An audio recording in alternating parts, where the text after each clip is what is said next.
information, whatever you want to call it, came from somewhere. And that something, by your definition of God or divine or source, that's what it is.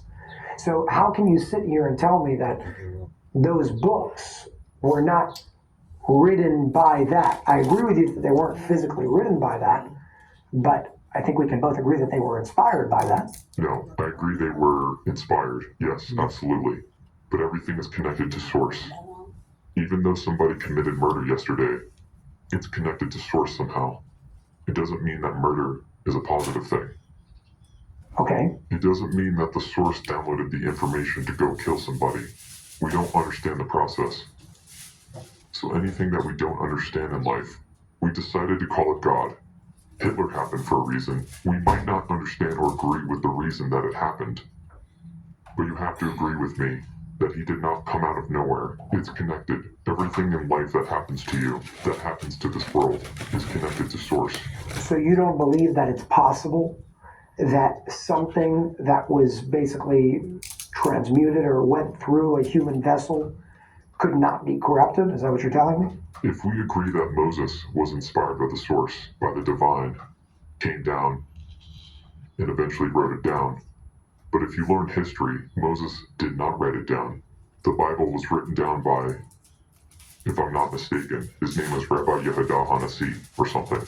That was his name. And he decided to take the Bible and put it in writing. No. Yes.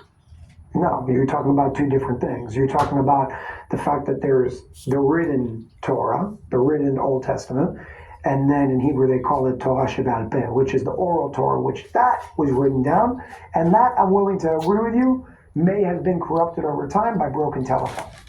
Fine. But if you go to the source, again, I'm not saying that what I'm saying is true.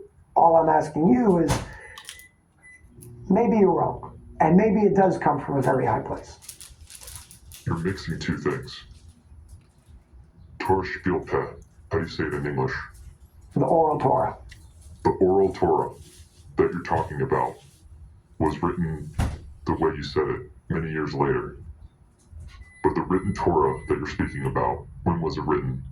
When Moses came down, he didn't come down with the full Torah. He came with the 10 Commandments, which he broke the first one, and then he went back and he got the second one. Correct? So far, so good? How did he bring the Torah to be written down? How did he make it happen? It needed to happen over time by writing. Yeah, but the way they did it, he was teaching the Torah to a group of students. Now, there are no microphones at that time. And the way it was going from father to son and father to son, that started with Moses. It was going for generations. And people were sitting in rows of 100, 200, and they basically had to yell and scream the information. Now, that's according to, if you go to the Hebrew teaching too, you speak any rabbi. That's the way it was written down.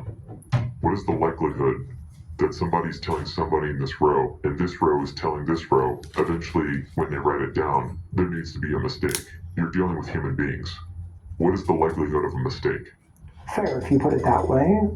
Okay. Okay, so there's got to be a mistake there. There's got to be changes other than what God inspired you to write. Because Moses did not write the Bible. He gave it from one person to another in very large groups. So the likelihood of a mistake is huge. Now they would tell you, take any Bible from any source in the world, and you're going to check. You're going to see that it's the same exact letters, same exact